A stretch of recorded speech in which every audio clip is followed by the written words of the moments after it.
All right. Next in this book is staging the house, and I'm going to tell you point blank and honestly, when you're putting these lease option tenant buyers in these houses, you probably won't have time to stage them, and nor do you need to. When I'm selling a house for cash to a qualified buyer, you darn sure better stage it. And I mean stage it nice. I can't remember Sean Leonce's website. Anybody know Sean's website? Because he's got some pictures of staged houses on there, if I can't remember them. Anyway, do all of you ladies know what staging means? Okay. Are there any ladies that does not know what staging means? All right. Well, gentlemen, I don't care what you know because you are not to touch a house. Gentlemen, you do not stage houses. You have nothing to do with the staging process. You get a woman to stage the house and get out of the way, and you don't need to worry about it. You don't even need to know what it means. Just tell the woman, would you go stage that house for me? They know. They know how to put the pretty stuff around and decorate it up a little nicely and put a few rugs in there and put some stuff on the countertops and put a shower curtain in it and put a few pictures on the wall. Don't you, ladies? And that's what you live for, right? Go to flea market, go to Walmart, and just have a field day. Better yet, clean out your own house. Put junk in your house in other houses. That's the fun part of staging. And we do stage houses when we're trying to cash out of them, and we do a nice job of them too. We meaning them, not me. But gentlemen, please do not try to decorate a house. You suck at it. Only the women can do it. And the women are going to decorate it for women who buys houses. Men do not buy houses. They only take orders and follow the direction the ladies tell them to follow. And men may believe that not be true. We know differently, don't we, ladies? Men are ornaments dangling there waiting for instructions. That's all we are. And the macho men might think they're in charge. Well, I've been married 46 years. I know better. You do know the secret to a long marriage, right? You can be happy or you can be right. You don't get both. All right. Yeah. All right.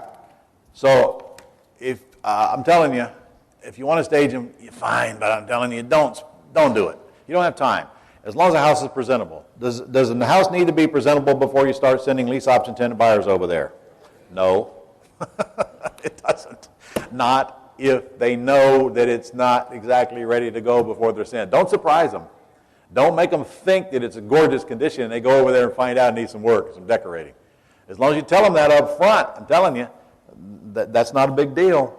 That does not stop people from lease optioning houses. You will not believe this till you get out in the arena. Let them do the work, but just tell them. In fact, make it sound worse than it is. Make it sound worse than it is. When they get over there, oh, this ain't near as bad as they described. We can do this. We can do this on a weekend, honey. And they probably can. Remember, there's a huge difference between somebody who can qualify for a loan and somebody who can't in their thinking process when they're buying a house. When they can qualify, man, they are picky and a pain in the ass. And I'm tired of them. I don't even want to deal with them. They truly, they want everything. They want to pick it apart. They want to pick the house apart. They want to negotiate. They want you to pay closing costs. They want you to reduce the price. And then about the time you get them to the loan, they go around the corner and find one they like better. You keep them. I don't want them. I've had about 600 of them. That's enough. I paid my dues. Okay, your countertop sales force on the next page, that is kind of important. But frankly, we don't even get that done before they're gone most of the time. You should put this stuff in on your the fact sheet, like on the next page. You see, page 110 is nothing more than a Craigslist page that Barbara actually created. She's here somewhere for one of our houses. That's my sister. It's just a Craigslist page. Good enough. It's good enough to put on the countertop. Okay? Dual purpose. Just print it out and you got it. And your next step form, which is the next page, which is critical, and in your application. See, on page 111 and 112 is the two most important documents that you need, because that will tell you whether you've got a suspect or a prospect. And I want you to look at 111. It's a really cool document that you leave on the countertop, and it says, yes, I like the home, or no, I'm not interested, but put me on your buyer's list. And then it asks, down number 1, how much of money you got? And in number 2 it says, I know you lied in number 1, so how much more can you get? Sort of. And number 3 says, what date do you want to move in? Because if it's 3 months from now, do I have a prospect worth messing with? Nope. Waste of time. And then what's the most you can pay per month? Now I know what they have on their mind. So if I've got a house that I think ought to get $1,500 and they want a $500 a month place, do I know we got the wrong place for them? Yes. And then the next one, is your credit good, fair, or ugly? Please note the word ugly. You never ask, how's your credit? Because people don't want to tell you it's ugly. But they don't mind checking ugly. Because if it's there, now they see, well, okay, they do know that there's ugly credit in the world. Okay, I'm okay with that. They check ugly. And then we ask them for their credit score. You know, most people know their credit score now. All right, write this website down, guys, because this is truly the only website out there where you can truly go get your credit report for free. And if you can do it, so can they. Annualcreditreport.com. And I know because I did it. Annualcreditreport.com. Freecreditreport.com is a joke. You can get it for free as long as you join and pay monthly dues and all that. It's a joke. But annualcreditreport.com truly is free credit report. So they can go pull their own credit report. I don't think it gives you the score, though. No. All right. But most people know their score or close. Anyway, if they don't, it doesn't matter. So if they check up here that they got $10,000 to put down on a house, but their credit score is ugly, what do I see? I got me one here. By the way, what's the very first line that I look at? Correct. Number 1 and number 2. Number 1 and number 2. Because if I don't see money there, I don't care about the rest. All right, so you see how important that form is. So they're either going to fill that form out and send it to you, or they're going to be on the telephone giving you that same information. Most likely you're going to be getting more of it on the phone than you are on this form. This form should also be on your website. And then the next page is simply the application. The application. Look how short it is. You notice it isn't one of those great big long Fannie Mae 1003 forms that takes a year to fill out. Because, look, I don't even ask them what their debts are. I don't ask them their monthly payments. Because, truthfully, nobody can remember it anyway. And when the credit report is pulled, it'll show what their monthly payments are. And when my mortgage broker, my mortgage originator, or they pull their credit report, you can see their monthly payments. You can easily determine their debt ratio based on that, and not what they say. Nobody's going to tell you what all their payments are. You just can't remember them. So I don't care. I don't even ask. But I do ask what their monthly income is. Look down there. Gross monthly salary and then other monthly income for both husband and wife. That's all I care about. Now I can check their debt ratio. I got their date of birth and their Social Security numbers and their driver's license number at the top. So if I need the credit report pulled, that's all the information I need to pull their credit report. And down at the bottom, I have their permission and their signature to pull their credit report if I choose to. This is all the application I need right here. And I can't tell you how many hundreds of houses that I've leased or sold with that application. Because I'm not getting them a loan. Now, if they go get a loan, well, they have to fill out a big, long one. Yeah, but not for me, they won't. For the mortgage broker or the mortgage originator. All right? So everybody clear on that? Are you clear on that? Yeah? All right. let me knock out a few questions and we're going to get right back to work, but I've actually got a surprise guest coming in here today. Brian Hansen is here, and he's going to tell us how to get mortgage brokers to send us all the buyers we want with a simple little online technique. And if you remember, Brian is the guy who taught one of the guys who taught our affiliate workshop on how to be a Gold Club and affiliate and with other products. All right, this says, I use your Pat Live buying script. Do you not think is your current house currently listed with a realtor should be on the script? And the answer is no, because I do not want you to not call them back, because if it happens to be listed with a realtor, you should call them back and see if it's really listed with a realtor, and if they can get the realtor to release the listing if it's a good enough deal that you care. Besides, the less time Pat Live is on the phone, the cheaper your bill will be. Does an attorney need to review the lease option real property possession prior to using it? Yes, on the first one. Absolutely. Attorney needs to review every of those agreements on the first one. He'll add to whatever he wants to add. He'll likely not take out anything, but he might want to add something. Or he might change something if he doesn't think it'll comply with that state's rule. Can you touch on the automation of your buying and selling process? I think we've been touching on it the whole time, haven't we? What's the key ingredient to automation? VA. Correct. All right. I wanted to bring up a point that I have not brought up yet. How many of you have children that are perhaps looking for a home? Children that need a home, okay? And who has parents that need a home? All right? Who has a friend that needs a home? Okay, does anybody know anybody that needs a home? All right? How many of you need a home to live in?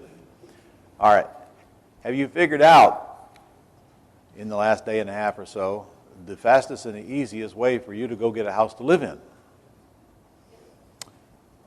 Why don't you just target the area where you want to live, get sellers calling you from that area, find a house that you can go lease option. As long as you like the payment and the house, you're in. And you may have not thought this through yet, but when I'm actually leasing it out from the seller, I don't give them any money. So therefore, if I don't intend to assign that lease and I intend to move in it instead, how much money do I need to go find my next residence? Nada, a zippo. Same thing is true for your kids. If they need a house, tell them to drive around and get all the for sale by owner signs in the neighborhoods where they want to live, where there's a chance the payment will be low enough where they can handle them. And call them folks up and get the information sheet filled out, and pretty soon you're going to have a house that you can walk in and lease options just like that and let them move in for as long a term as you choose to negotiate. So buying a house for you, no big deal. Your kids, no big deal. Your parents, no big deal. Your friend, no big deal, because you're not buying a house. You're controlling it. No money, no credit, no down payment, no loan, no process, no application, none of that stuff. All right, let me know when Brian arrives, Nikki.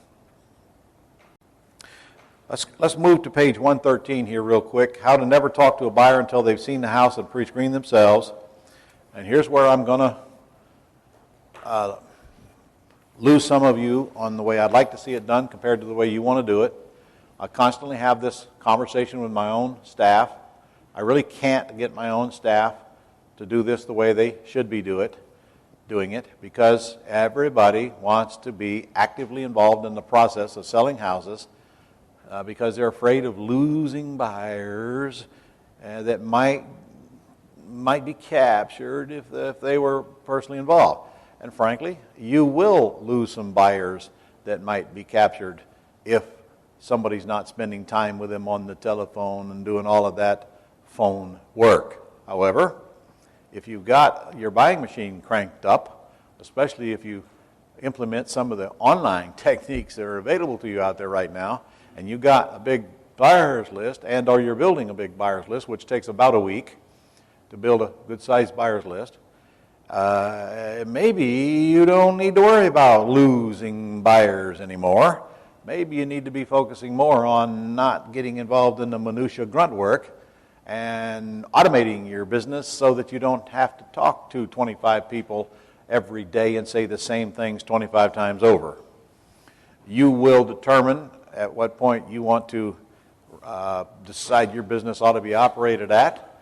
I turned them a long time ago that I want the system to screen out my buyers, and I'm going to deal with the ones who are sifted and sorted and get down to the bottom of my funnel because they've actually done something rather than just pick up the phone and call. And then I'll take the few that's left after that process and work them into a house. Now, that doesn't mean that somebody doesn't need to work the buyer's list. The reality is, if you build a buyer's list, and you will, and now you get a house, what's the first thing you're going to do? Forget about advertising. You don't even need to put signs up. Forget about staging. What are you going to do? Somebody needs to pick up the phone and call the person on your buyer's list with the most money that decide they want to live in that area and plug them into the house. Say, I got one, John. You better get over there right now. I'm about to advertise it. And then you move the houses out. You find the houses for the buyers. You don't find the buyers for the houses. Brian? Oh, Francis. Hey, grab a mic and come on up. These are our stars from when we recorded the affiliate training. We might as well pick their brains a little bit on how to build a buyer's list. Would you guys like to hear this? Good afternoon, everybody. Okay.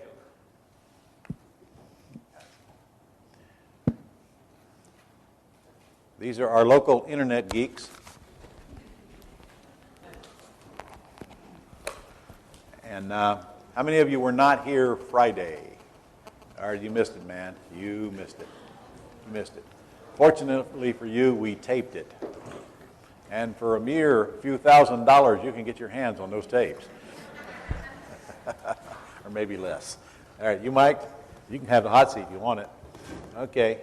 The one in the white, one in the white shirt is Brian. The one in the gray shirt is Francis. And Ryan came up to me while we were taking a break earlier, and he said, hey, man, I got a really cool way for you guys to build a buyer's list if you want to. So I'm just going to turn it over to you and let you tell them what that cool way is. And you guys can comment on it because we're getting it on tape. All right? Absolutely.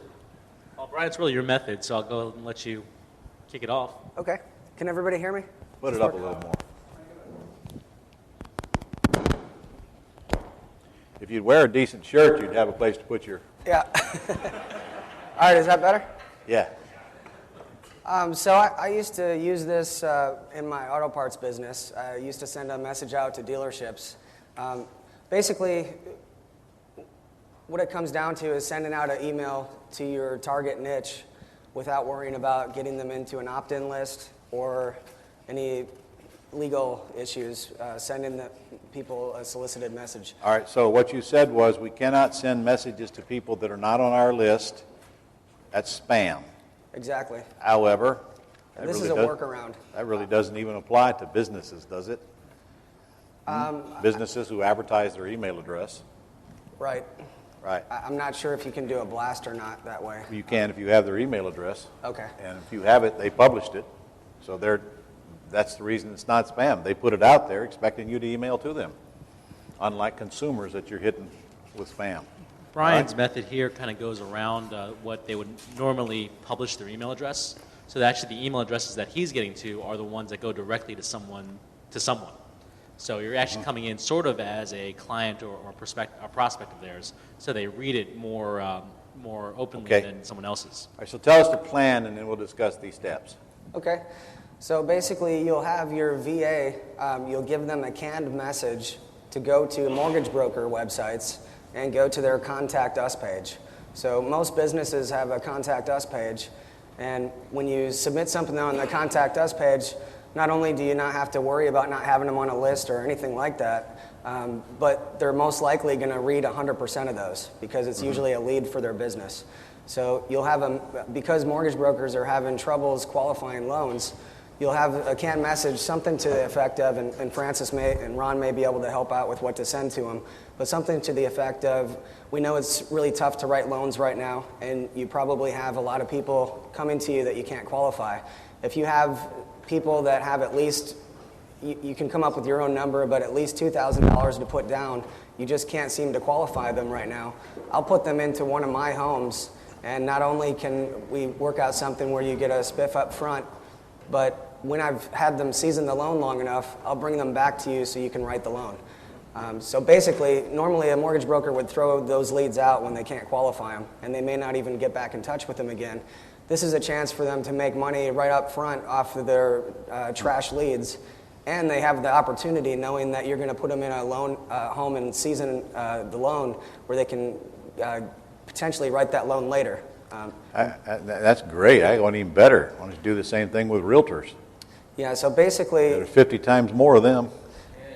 you're turning their trash into treasure, and Yeah. you're having the mortgage brokers do all the work for you. So instead of going out there trying to find people that can qualify and the buyers for you, you have somebody that's already spending their own money to solicit these people, and you're telling them how much you want down. And realtors, my goodness gracious, there ain't a realtor out there selling houses that doesn't have a list this long of people they'd love to put in a house, but they just can't get them qualified. So, and your message should clearly denote, please do not send me anybody that does not have any money. Send me anybody that has over $4,000 or $5,000 that wants to get into a home of their own, and I'll put them into my lease purchase program and help them get into a position to where they can ultimately get qualified. And then, of course, here comes this compensation to the realtor, compensation to the mortgage broker discussion. Can I do that? Can I pay them legally? You know what? You can pay anybody you want legally. It's their problem, not your problem. If they want to accept the money, then they'll accept the money. Truth is, there's nothing illegal about them referring somebody to you. A realtor can refer you a client, and what they get, they can call it a commission if they want to. They're licensed. A mortgage broker, now you can't make a loan for somebody and pay a mortgage. A mortgage broker cannot share commissions with somebody that's not a mortgage broker. But are you sharing commissions? Are you getting them a loan? No, they're just sending you a lead. They're performing a marketing function. You're paying them for a lead. You're not paying them for anything that has anything to do with mortgage origination. They get paid for that when your buyer does get cleaned up on the back end. Is that making sense to you? Now, will some of them have different opinions about what you can and you cannot do? All right, what do you care? The ones who want to check, we'll work with. The ones who don't, take a hike. Can you imagine the flow of buyers' leads you're going to get from a handful of realtors that are actively selling properties, and all mortgage originators and mortgage brokers have a list this long? So your buyers list will grow huge. You just got to figure out what you want to compensate them and clearly tell them. Clearly tell them. That's a great idea. So now, how do I find the list first? How do I find the list of mortgage brokers to email to? So, Go ahead. so basically, you'll have your virtual assistants use Google Maps, and Google Maps? yeah, you'll tell them, I want to have you locate mortgage broker sites within a certain mile radius. So you'll tell them how far. Google Maps will locate people on a... What do you care where they're at? Well, I guess it doesn't matter. Doesn't. But, I mean, Does I not guess matter. I'll start as close As long I as can. they're in the city, it doesn't make any difference where they're at. So they just log in. They log on to Google and type in mortgage brokers and go through the list of Google Maps. It starts... I don't understand what Google Maps has to do with getting the list, since I'm not area specific now. It'll just pull the city, everyone in that city. It's just starting close. You can go as far, Okay. wide of So reach as you tell want. me exactly what to do. I know how to punch up Google Maps. I can get that far. Okay, now what? I wish I had no computer up here. Okay, I get to Google Maps. Now what? The keyword's basically mortgage brokers Jacksonville. Okay, so I use I go to the keywords and I put in mortgage brokers Jacksonville. Yes, or whatever city. Actually, it should be mortgage brokers, mortgage originators, mortgage processors. Each one right. of those would be an individual search. So mortgage originators Okay. Jacksonville, mortgage brokers Jacksonville. Have your VA do that one at a time. And then it pumps up a list. Correct. And then, of course, if I go to their site, there's the contact us. Yes. And your VA puts the same message in every single one of them. A little grunt work involved, right? But only once, only about once a month. And by the way, when they do it the first time, they're going to keep the list, so they just go back and do it a month later again, right? God, you guys ain't going to be able to handle the leads from just this alone. Like, we can just quit. This is how you sell houses. Let's go home. Huh? The most important All right. thing is when you submit your email to these people, to these brokers, whoever you're going after, is to make sure it sounds personal. You cannot have it sound like a canned spam message that someone's copying and pasting. So that's a little bit of copywriting. Maybe your VA takes a look at their website, inserts their name, things like that to make it sound personal. Because if it looks like a spam message, they're going to hit delete because that form gets used by spam. Well, if their name is published on the site, the person you're emailing to, just have the VA say, "Hey, John." Hey, John, thanks for putting the site up. Maybe mention something on the site that caught their eye of why they would want to work for them. If they have accolades on the site, have your VA kind of insert that accolade in that message. But the main content of that message stays the same. It's exactly what the purpose is. Yeah, and I don't think it has to be that personal. I mean, if they know you're in their city, and that you're looking for buyers in their city, as far as I'm concerned, that's personal enough. Yep. They'll certainly respond. All right, anything else? That's good stuff. I just wanted to add that this works so well because your open rate is nearly 100%. Because normally these are leads coming in their site, and they're getting an increase in their income for not doing anything different than what they normally would. So it's like a no-brainer for them to give you these leads. And while you're at it, I'd have your VA take the same list and do a follow-up 3 days later. Say, hey, haven't heard from you yet. Did you get my email? And then have it threaded so it's on top of the email you sent 3 days earlier. Guys with me? Got it? Pretty good stuff, eh? All right. All right. Any other? Well, if you're so inclined to have your VA, you can also call as well. The phone number's there. Obviously, I'm responding to an email, so that's another way to do it multidimensionally. I'm going to put you on the spot the other day. I might as well put you on the spot today, too. Okay, I'm building an email. First of all, I've got a simple site set up to where I can capture names of potential buyers, and I got a simple sheet on there where they can put in the information of what they're looking for and how much money they got and how much they want to pay per month and their email address and their phone number, and that's pretty much all I care about, to tell you the truth. All right, now how am I going to load that site up with buyers? I want 500 people on my list, and I'm going to give you 5 days just because I'm generous, after which time you're dead. What am I going to do? I'm going first. Okay, he's going first. But He's learned. Testing. Good? Yeah. I'm going first this time because I learned my lesson yesterday. Or on Friday. But the first strategy I would use for local buyers is probably press releases. Press releases. Using press release. So if you weren't here on Friday, what a press release is a website that allows you to create a sort of an article or a document that you would get out to the media. And there's several free press release sites. The one I will give you right off the top of my head, probably the most powerful one, is prlog.com, or .org, I'm sorry, prlog.org. prlog.org. Okay? And this will allow you to write about a 500-word press release about what your service is. And this press release will be about how we are catering to all of those people who can't get qualified for loans, and 82% of the people cannot qualify for loans that want to buy a house. We do not believe that should stop them from buying a house. We understand that if they've lost their credit, it does not make them bad people, and we're on a mission to get people into houses and turn this economy around. Exactly. Is that good? All right, that's the press release. That's it. That's the press release. So exactly what Ron said, put that in your press release, talk about your local area, and have everything go to your squeeze page. Now, if you don't want to use a free tool, I would Squeeze page, stop now. This is a real estate class. That's right. Okay. Sorry. Your lead capture page where you're getting their information that you've already set up. I just described. That Ron just described, exactly. You guys go to jaxhomedeals.com. Jax Home Deals, J-A-X homedeals.com. You'll see my website that they set up, incidentally, and you'll see the page that we have on there to capture that information. Look, I don't care if you just do some simple little page. Hey, we'll sell you this house, we lease option, no bank qualified, blah, blah, blah, blah, blah, blah, blah. You can take a copy right off my site and then guide them right to that page. In fact, it's probably even better if you just had those two things on that page. And so you can capture get them on your buyer's list. That's all you care about. Now, of course, you're supposed to have the houses you have for sale on the same site. But, even if you don't have that, I still don't care. I want them on the buyer's list. That's the most important asset you got in selling houses, is that buyer's list. Okay? So, prlog.org is the free create a one. press release. Yes. And then there you put your URL that drives them to your site, that tells them what you do, that captures your names if they're interested. Correct. Okay? And these press releases cost nothing. Those press releases cost nothing. If you've never written a press release before, you can have someone write them for you using a service called textbroker.com. TEXTbroker.com. Wow. Where's the work in this? There ought to be some work somewhere. Not sure about that. All right.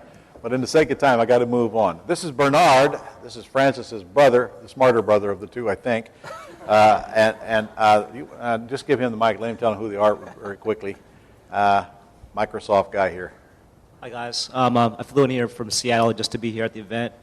I used to work at Microsoft for 4 years, helped them start Ad Center, which is pretty much Google AdWords, but for Microsoft Ad Center.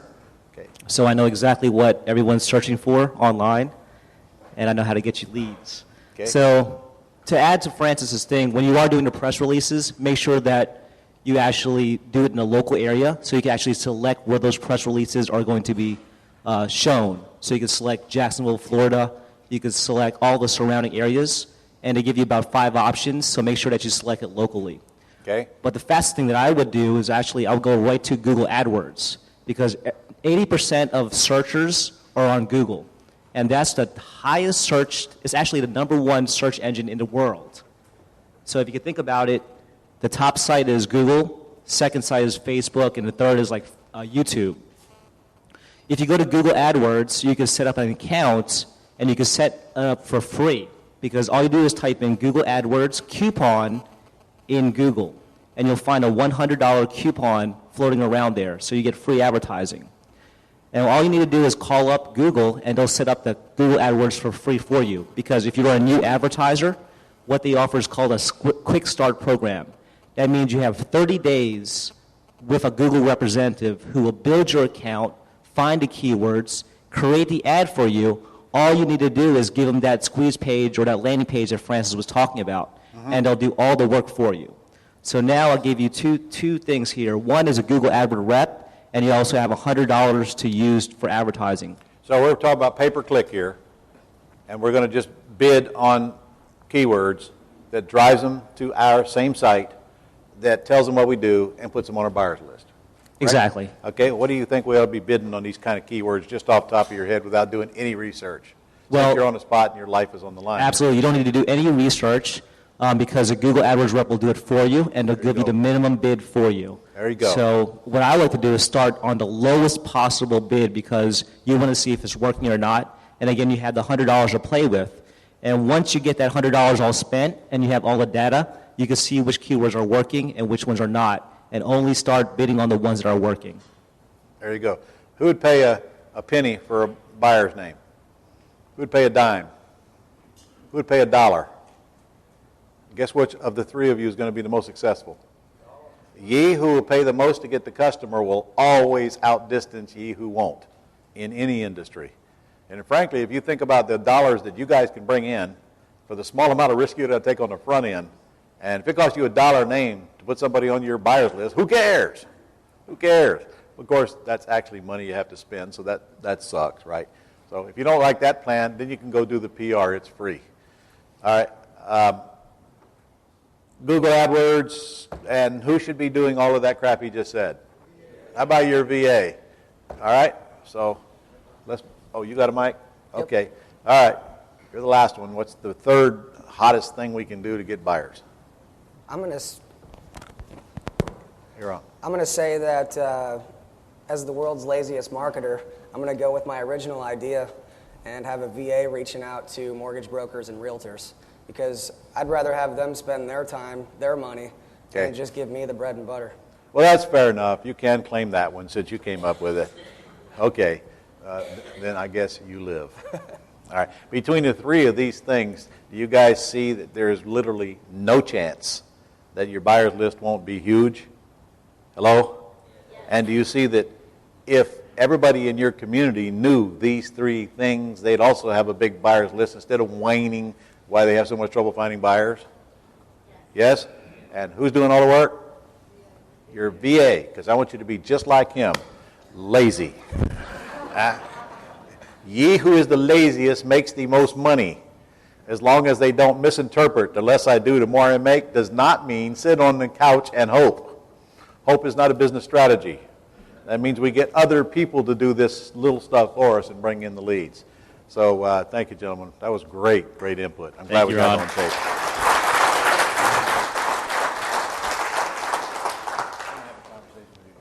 All right, well, let's complete the rest of the cycle, because frankly, in 15 minutes, you just learned more than most of the people in the whole world know about building buyers list. Did you not? Yes. All right. That's all online. Is there a whole other world offline? Yes, and you better do both. Do not rely on just one. Look, I know if you're 35 years old, you just soon do away with telephones, but the rest of the world's not going to do away with them. And some people are going to call. Besides, some people are not going to have a chance to go online. Perhaps they might go by your house and see a sign in front of it with a phone number on it, and then they'll call a voicemail box. So on page 114, there's a script that you can, well, first you probably ought to set up a voicemail box. And you can do that at Pat Live. Guys, it's as good as any. It's as good as any. Set up a voicemail box at Pat Live, because most of you already have an account there. It's dirt cheap. I don't know what it is, 20, 30 bucks a month. Doesn't matter. And there's no usage per se, but if they transcribe the messages, then you pay them some little fee for doing that. There's plenty of voicemail box services out there, but, you know, why shop? A voicemail box is a voicemail box. And all you then do is set up, for example, if you need a multi-port now. I'm not talking about your answering machine at your house or Bell's, Ma Bell's answering machine. I'm talking about a sophisticated voicemail box with multiple ports. Because I would assume that most of you are going to have more than one house for sale at any given time. Am I correct? Yes? Say yes. All right. So the first thing that you need to do when they set up the voicemail box is to guide the caller to whatever house they might be calling about and give them a choice. If you're calling about the house in Mandarin, press 1. If you're calling about the house in Southside, press 2, and so forth and so on. And now each one of these is a port. And now on that particular port is the information you see on 114 the way you want it to read for your particular house. And you're going to pick up the telephone and you're going to follow the prompts and you're going to read the script after you finish the script for your use. This is not rocket science. And in fact, you're going to read it and your fumbling and bumbling should stay in it. You do not need to make it perfect. You need to sound like a human being that is not a sophisticated person that won't intimidate me when I actually come to meet them. It would be nice if you had a southern female voice read this.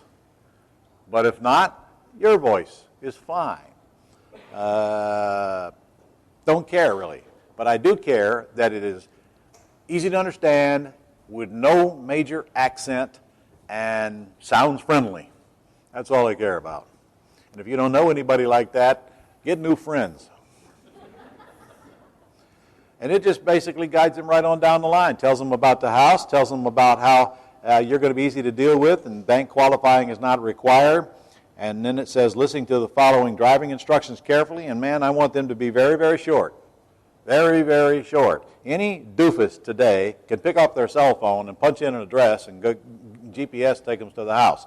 So don't get carried away on the directions. You're just making the call longer. In my case, I put the lockbox code right in the recording, and it would not bother me one bit. It would not keep me awake at night.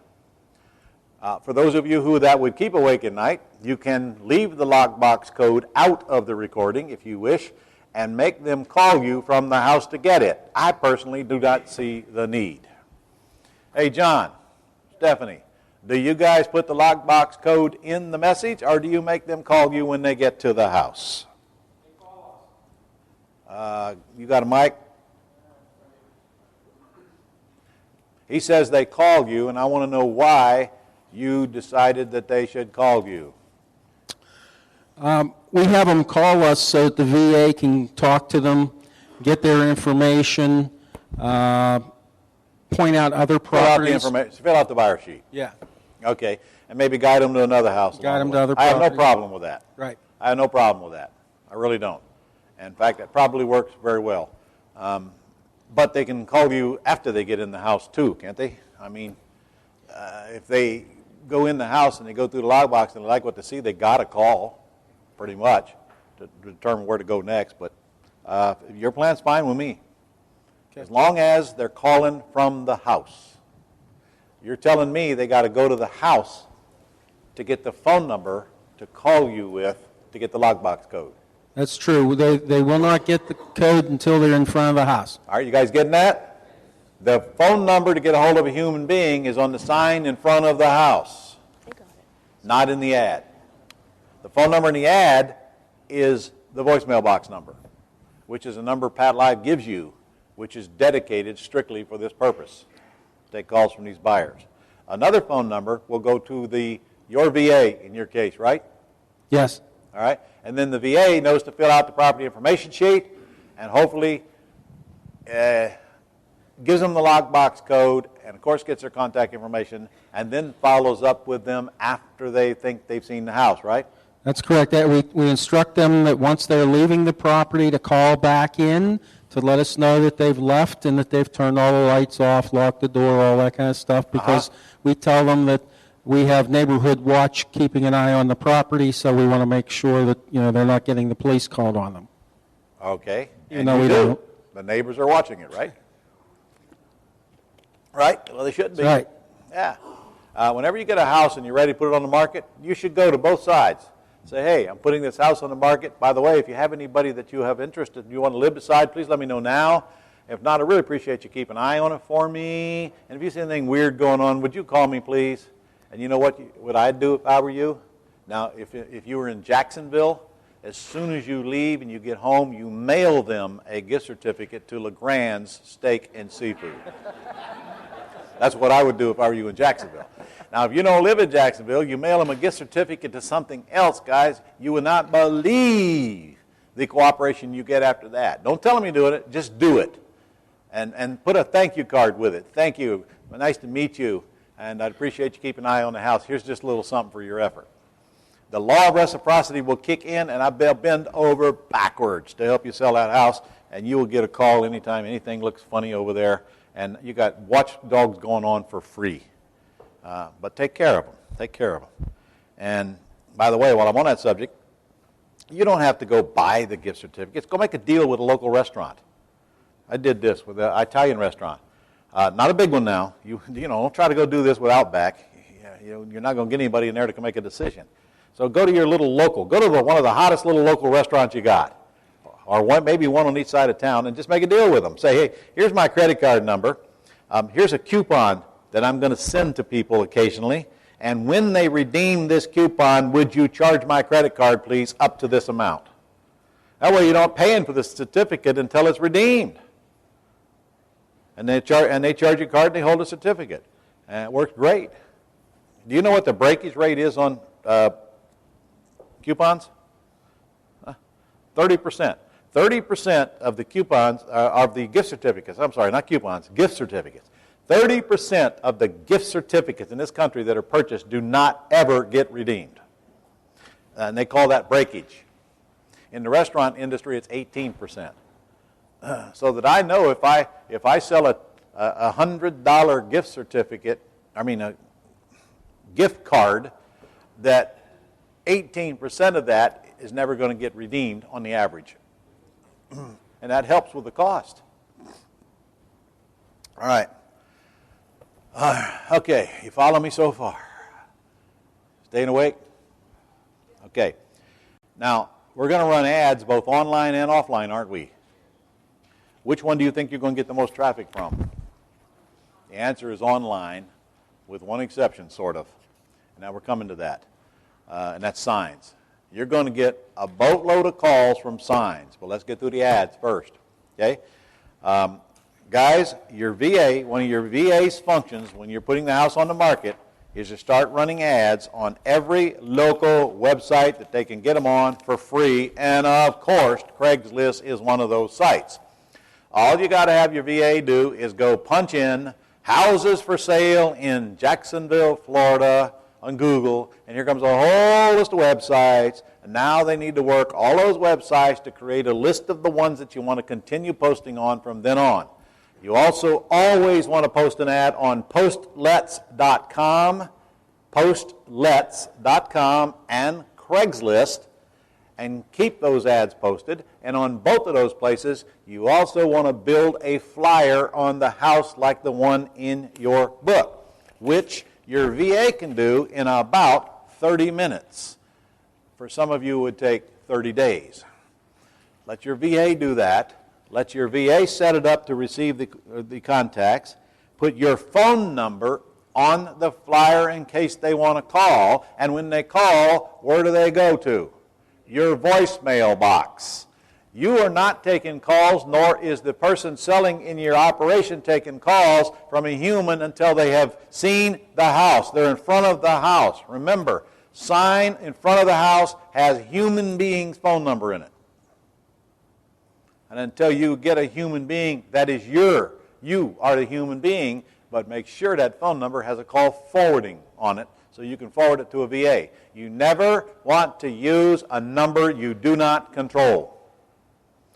Have a bunch of signs made up, and then your person that has the number craps out on you, and all your signs are worthless.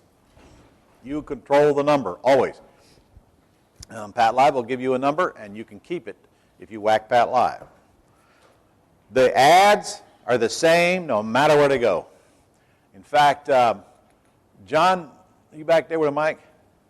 Stephanie, what was the ad again that you guys published that got so many results? Could you repeat that one more time? For selling houses? Yes. Let me think if I can remember it. I know John knows it off by heart. It's no buyer. Oh man, I'm drawing a blank.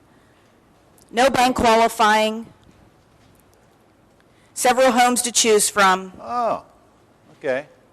That's the Richard Roop ad in my other book. Yeah, phone number, website, and that's pretty much it. I think it had a special lease option program in it, too, Yes, something like that. yes, Okay? correct. No bank qualifying are the key words, guys. Yep. I'd follow that by lease purchase. Correct. And maybe even landowner or owner financing, a special financing program available. Several nice homes to choose from. Okay. Got it? No, I don't want takeover payments in the ad. A lot of people don't understand what that means. I don't think that's what's getting them to call. And if it is, that's not what I'm offering them anyway, necessarily. This ad in this book right here works like a charm. Lease purchase, if I'm doing one house. Now, if I'm trying to build a buyer's list, it's a generic ad. If I'm doing one house, and I want to mention the area and number of bedrooms and baths, and if the square footage is large, I mention it. If it's not, I don't mention it. People definitely want to know the bedrooms and baths, and they want to know the area. Like if I were doing it where I live, it would say Mandarin. It's the area of town. Everybody in town knows where Mandarin is. Make sure it is a well-known area if you're going to advertise it. And then you put, and no credit, no banks. And that's totally true in the ad. And I promise you, you will get calls. And when you put that online, you will get hits from that kind of an ad. You are attracting the people and make it obvious that you don't have to qualify for a loan to get into this house. So your VA posts the ads, driving them to your flyers and or to your own website. If you've got a website set up, they ought to go there. And then the flyer is on your website, one for each house. All right, signs. Very important that you put out signs, but the signs need a little bit of discussion because they need to be ugly. Look on page 118. In fact, I saw in the Gold Club Weekly that came out this past Friday, one of our testimonials was from a student, and he was standing beside his ugly sign. Okay, go look at that when you get a chance, and you see this ugly sign. I mean, handwritten, ugly, childish, ugly. The uglier, the better. And you ladies just need to get over this. Ugly sells. Pretty doesn't sell. Ugly attracts attention. Ugly sucks in the eyeballs. Ugly forces you to read it. Pretty does not. Ugly, but readable. Handwritten, or at least appears to be handwritten. Just like the signs I have on page 118. The minute you get control of the house, you put a sign in front of it that says what you want it to say. And then if it's a work for equity, use the top one. If it's not, use the middle one or the bottom one. But get the sign up, handwritten, and I want website and phone on sign. So they can call the voicemail box, or they can go to the website and get the same information from there. Everybody clear? Hello? Clear. Guys, I'm going to tell you right now that 80% of the people out there or more right now looking for a house will go to the site and look at it first. So for you to try to sell these things and not have a picture or pictures of that house up on a site, it just means that you're trying to push a rope uphill with your nose. They just want to, in fact, they don't even want to go to a computer anymore. They just whip up their cell phone and look at it right there, probably while they're driving down the road. So make it easy for them to get the information, or you will pay the price. Remember, sign must be easy to read, clear, but ugly. Can you guys, and I mean that, but ugly. Can you guys do but ugly? Huh? All right. And pointer signs on page 120. Same. We use 9 by 24. Hey, Scott, you back there, you get a mic? Get the mic? I'm going to quiz you right now. Are we putting up pointer signs on these properties we have for sale? Mic hot. Pointer signs just need the headline, lease purchase, an arrow with a phone number, and then no credit, no bank. I'm telling you, you won't beat the one at the top of page 120. Remember, though, got to be able to read them. And if you don't put the phone number on it, I promise you that your competition will appreciate your donation to their sign pile.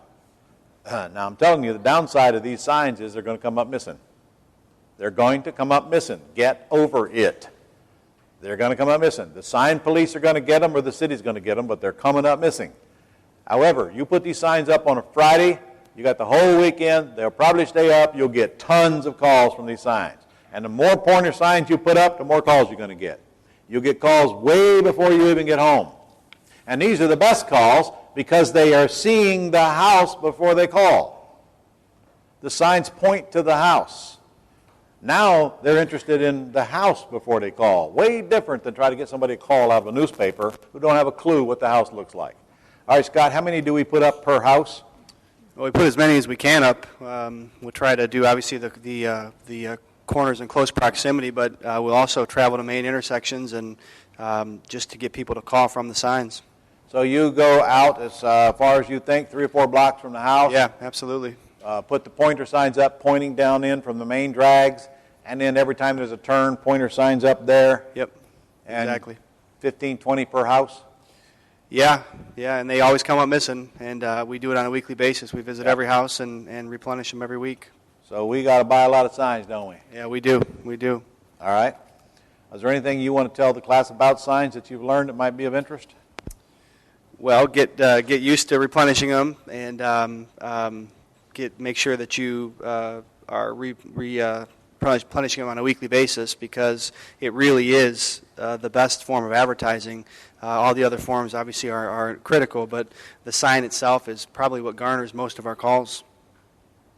And look, guys, if you do what you were just told by the Geek Squad, and you got a buyer's list, deep, and you don't feel the need to put up signs, are you forgiven if you don't? Huh? Okay. But if that's not the case, I'm going to strongly suggest that the signs are the very first thing you get up when you get control of this house. But don't get carried away. Just get them up. Now, you don't have to handwrite them. A sign shop will make these signs for you. You draw out what you want it to look like, and they'll make the signs that look like you handwrote them. Hey, Ron? Yeah. We signed up a deal last Thursday in Orange Park, and I was gone Friday of that week. I signed it as I was leaving. I got the seller's permission, of course, in the front yard, probably 6 different arrow signs, and we probably got 8 to 10 calls just in that first 48-hour window, and we set up 3 showings from it, just from the signs alone. Yeah. Before it was even on our website and any Craigslist ads. The best calls you're going to get are the people who call from these signs, because, again, they've seen the house and they like what they see and they like the area. And they wouldn't be in the area if they weren't cruising looking there, most likely. Okay. Everybody got the signs? Everybody got the ads? Then let's talk about pre-screening these prospects when they come at us and get through this process. I want to screen some more deals for you guys today as well. Your deals.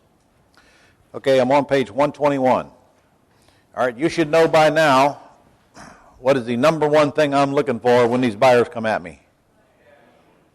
Correct. How much of money they got. Now, if my business is built around also looking for cash buyers that can go qualify for a loan, I'm also looking for credit as well, I guess, right? If they got credit and I'm okay with cashing out, then I won't put them through the lease option mode. I'll just simply send them to the mortgage originator and let him or her get their application and get it rolling. But frankly, that's a rarity in our case, because we're attracting the people that don't have the good credit just based on our advertising. Incidentally, do not assume that because you run an ad that says no bank qualifying or even no money down, which you'll never run. I ran one time, absolutely no money needed, because we had a 100% loan back then, and they even let me pay the closing costs, which you still have with USDA. How many of you how many of you are aware of USDA? Okay, USDA will make 100% loans and let you pay 6% of the closing costs, up to 6%, which is all of them, if you're in an area where they're lending. And you should go to usda.gov and look at your local map to see where those areas are. If you want to retail houses, for crying out loud, go buy them in those areas. Because if you can't sell a house with nothing down, don't give up your day job. I mean, you'll get rid of those before you even get them ready to sell. But you still do need credit-worthy buyers. But it's a lot easier when they don't have to have money. So if I want to cash out, that would be a nice property to cash out. In fact, Jay Connor, that's his business. He sells to people and gets them USDA loans, 100% qualified, and cashes out. I'm looking for money. I'm looking for money, and I'm looking for how much of a monthly payment they think they can make. And those are the two biggies on the front end. Now, I'm going to learn more than that from them, but that's the ones that determine suspects from prospects. If they've got a lot of money, obviously they rise to the top like the phoenix.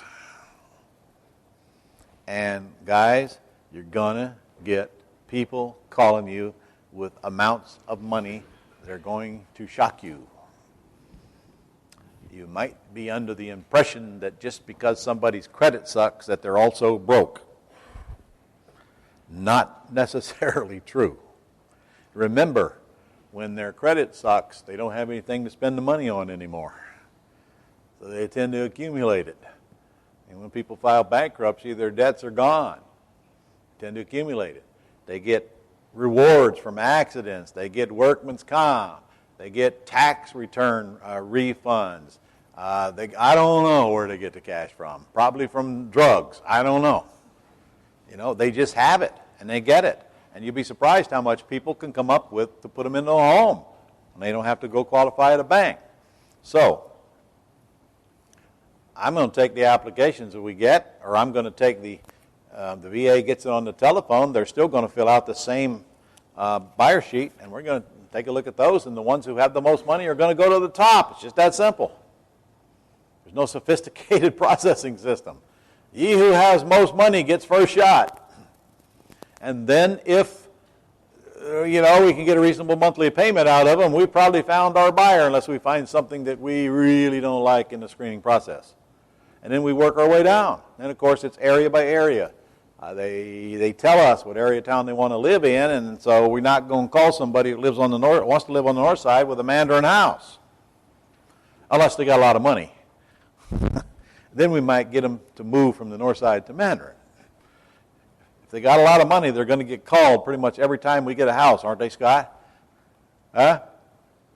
It's amazing how fast people will change their mind when you call them and they didn't really mean it. They just thought they wanted to live here X, and they're not really sure. Really what they want is a house of their own. And I find that the location of the area of the city is not near as important to them as getting in a house of their own that they like. All right, so let's screen them here on page 122. And actually, if you just turn to page 123 and 124, you'll see an absolutely magnificent script that does all the screening for you.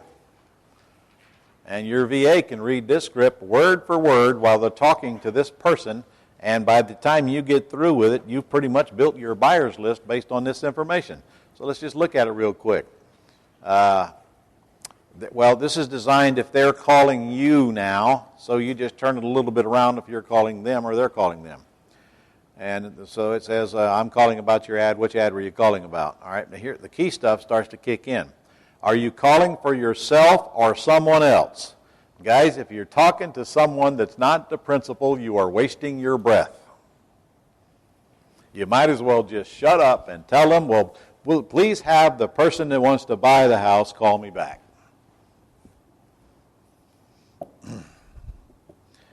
All right, and then they're asking, where's the home located? Well, we have several houses. Now watch how we segue into getting information out of them. May I ask you a few questions so I can determine which ones might fit your needs? What kind of questions? Well, are you looking to rent or are you looking to buy? Guys, you are going to get bombarded with people who really have no intentions of buying, they just want to rent. Do you want them?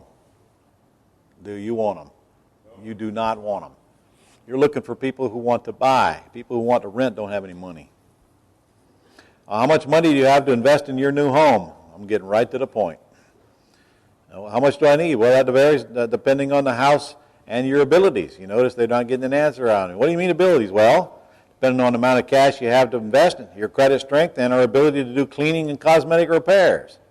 All right, well, how much do I need? And how good does my credit need to be? Well, the more money you have, the better the terms we can create, which will determine your total down payment as well as your monthly obligation. How much do you have to work with? And you've got to get an answer. You got to get an answer. Are many of your callers going to be reluctant to tell you how much money they got? All right, you have to train whoever's doing this. You must get the answer out of them. Do not get off the telephone if you don't get the answer out of them. And if they won't give you the answer, throw it in the trash. I don't even want to see it. Because it is not a buyer. It is a time waster. Because if they don't tell you how much money they got, it's likely they have none. And if they do have money, they're proud to tell you that they have it. Is that your experience, Scott? Is that your experience, John? Yeah, when they have money, they do like to tell you about it. And like you said, they rise right to the top. Actually, it probably comes out even before you even ask them. All right, would you consider your credit good, fair, or poor? All right, would you be interested in a home that needs some repair if we can help you with financing and make it easy for you to buy? Now I'm looking for my work for equity clients. And if they say no, then I know they're not. And I got to put them in a house that's in pretty good shape. Well, what kind of repairs? Well, some of our homes may require some cleaning and cosmetic repairs and others extensive rehab. In fact, should you have a separate buyer's list for people who are willing to do extensive rehab? Yes. Because that's going to be a small list, but a good list. Good. Guys, I put tenant buyers in work for equity deals when the houses were condemned. I'm serious. And they know they can't move in them until it's code complied. We put that right in the agreement. Of course, they buy them cheaper, but they were condemned. So I lease option it to them, let them do the work with their own money and their own labor, and then when they're ready, they can go get whatever the loan they want, or they can just go sell it. Usually when I put somebody in it that's condemned, it's an investor. I sell it to them cheap enough. If it's condemned, I bought it down here, and they're buying it here, and the value is here after repaired. This is a whole business model. In this 60-second window is a whole business model right here. Do you have any condemned places where you live? Huh? There's a whole city full of them in there. I love those orange signs that say condemned on them. Because when the minute the sign hits the house, what happens to the perceived value of the house? It's worthless in the mind of most people, right? Not to me. Does the fact that it got condemned have any relevance as to how much work it needs? None. In fact, if it's boarded up, it's probably better shape on the inside than the ones that aren't boarded up, because the vandals can't get in there to destroy the house. And you get a lot of free plywood, don't you, when you buy it?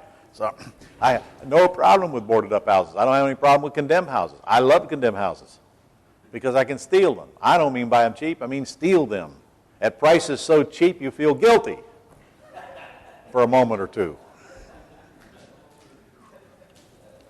And do you know that you can get a list of condemned houses in your city from the HUD Code Compliance Department?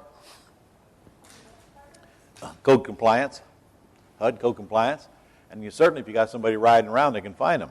So you want them in not so bad areas, but the fact that they're condemned does not stop me from wanting them. I want them more because they're condemned. And I'm telling you, really, really cheap. And now when they're condemned and FSBO owned, holy crap, does that make it easy? Okay, I'll give you X, I'll give you $500 down, and I'll give you the rest later. And you buy it, and or at least I'd buy those. Or I'm telling you, I've had people give me condemned houses. Give them to me because they had taxes owed on them. So what? If somebody deeds you a house, do you have to pay the taxes? No. Nope. You leave the taxes on it till you cash out of it. What do you care? People give you the houses. In fact, banks will give you houses right now. If you want to go and deal with some banks and some houses in some marginal areas, in fact, you go to Detroit right now, you can buy all the houses you want for $1 a piece. $1 a piece. Bank-owned properties. You just have to sign an agreement that you'll put them back into condition with the X number of time, put them back into service. Anyway, off the subject. All right, next. Here's one that I always like to ask. All right, John, have you ever tried to buy a home before? And if the answer is yes, well, what stopped you? I want to know that. Now I know what hurdle we got to overcome. What kind of monthly payment do you feel your family can afford for a new home? And how many bedrooms do you need? Are you saying that the 2-bedroom house is out of the question if they need 3? Do you have any other requirements? Do you have a pen and paper ready so I might give you the address? Or would you prefer I email them to you? And definitely we want their email address. And then you give them the directions. And then you follow up after they've gone out to see the house if there's any reason for you to even give them the address. If they say they got no money and their credit sucks, do you need to give them the address? No reason, because they're never going to buy from you. Okay? VA has this script. VA can take this and transfer this information to their buyer sheet. Just follow the script and answer these questions and put the answers on the buyer sheet, and you got it. And if they're doing it on a computer, it's already on the buyer's list right there. If the screen's in front of them while they're filling it out. And it's a great script. It keeps you from forgetting to ask questions that should be asked. All right?